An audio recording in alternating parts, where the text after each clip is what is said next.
So I will be honest tonight in saying I scratched all that. I'm not going to say anything that I wrote down, but I am going to talk to you all about something that's really near and dear to my heart. My name is Marcus Allen Brooks. I'm 4 generations here in St. Petersburg. Thank you. My great grandfather worked at Pinellas Lumberyard, which was actually at one point where the Tropicana Field is. My grandfather was the school bus driver during integration who was responsible for getting the black kids back to this side of town so that they could go home and be in love and cared for with their families. My mom, 37 years working in community actions. My dad worked in Safety Harbor, Florida, and really worked hard to make sure that people of color had an excellent opportunity to be all that they were set out to be. Although I lived a tale of 2 cities, I grew up in Clearwater for the most part. I played soccer. Clearwater Chargers, club soccer. Any soccer fans in the house? Whoa. There you go, all right. So yeah, I grew up playing soccer and I realized that this game required tokens. Now you're probably wondering, what do I mean by that? On every team that I played for, I was the only black kid. When I was 9 years old, the young man said to me, "You know, the reason you're faster than everyone else is because you have an extra tendon in your leg." I said, "What?" He said, "All black people have extra tendons in their legs." So immediately I went into this mode of, wow, I feel like I'm cheating, right? I have to do everything in my power to make sure our team wins. And as I got older and realized that wasn't in fact the case, I started to think, why does he believe that? Who told him that? What conversations was he having at home? As I got older, I did everything I could to win every award, and I was the only black kid getting Pride Awards, winning speech contests, and doing all the things that weren't really expected for me to do. And I thought I was winning. That was white acceptance. My parents did an amazing job of making sure black excellence was a part of my life. I would be in programs like McKnight Achievers and church groups to make sure that I was still tied to my roots. I played basketball in South St. Petersburg. If you all hear me talking, you can pretty much imagine where I grew up, right? It was Clearwater, it was St. Pete, I was back and forth. The black kids would say, "Why do you sound like that?" The white kids would say, "You do know you're black, right?" And so it was always this struggle, but I never ever forgot the fact that I was a black man. As I grew older, I went to college. I had the choice between Florida A&M and FSU. I chose FSU because that's the expectation, right? Florida A&M's an all-black school. It can't be as good as the white school because I was always led to believe that white water was colder. As I've grown older, I realized that that's not in fact the case, and my water is actually cold enough. I married my beautiful wife. She's an amazing human being. She's white. And we had this discussion. We said, listen, we're gonna have to co-parent and educate our kids about the various races that they are. I have 2 beautiful biracial babies who know exactly what it means to be black and exactly what it means to be white. And it is powerful. I say all this to say this. Having conversations about race is not only necessary, but it will change your lives.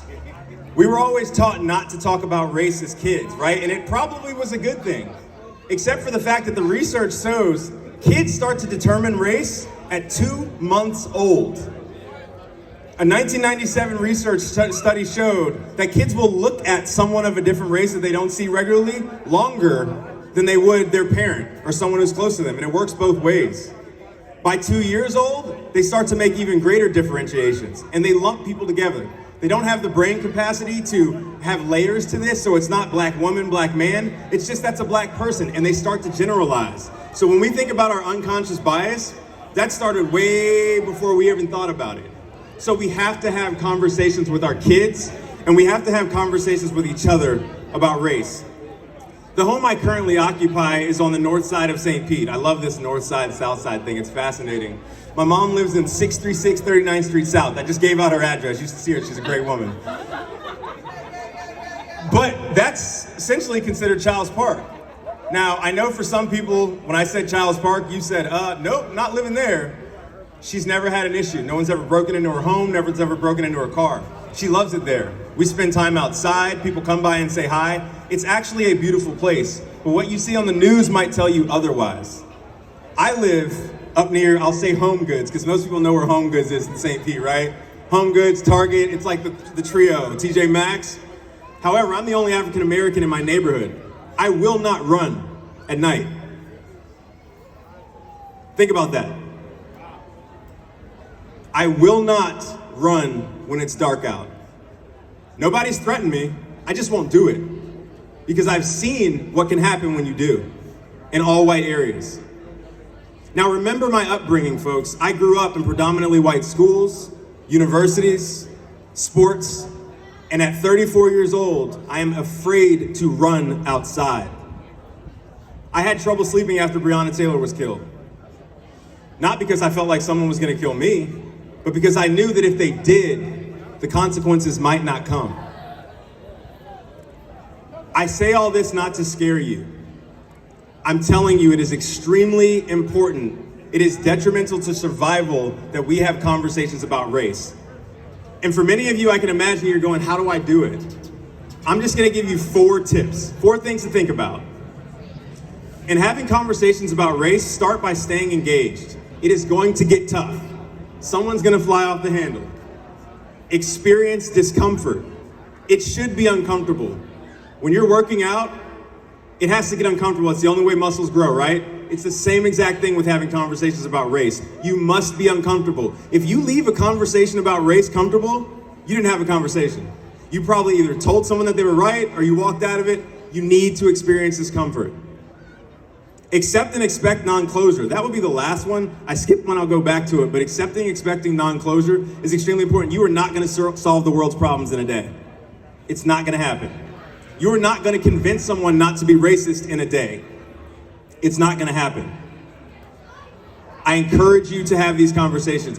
One thing that I do wanna point out is we can't do any of this work until we understand our own personal racial autobiography. What I shared with you a second ago as I started with when I was born and all of that and my grandparents, those are my experiences with race. I encourage everyone here tonight to go home, start writing. Think about when you first realized what race you were. I asked a young lady about that earlier, Whitney. I said, when did you realize you were white? I bet many people have probably never even thought about that. There was an instance, there was something that happened where someone either told you you were your race, or you felt uncomfortable because of your race.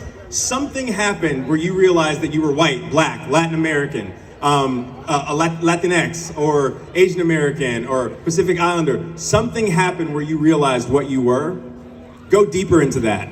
Because it's not until you understand what it means to be a white man, what it means to be a white woman, what it means to be a black man, what it means to be a black woman. It's not until you understand what that means to you that you are gonna be able to do anything with the world around you.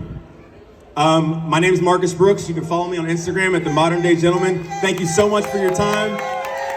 There is hope. Thank you.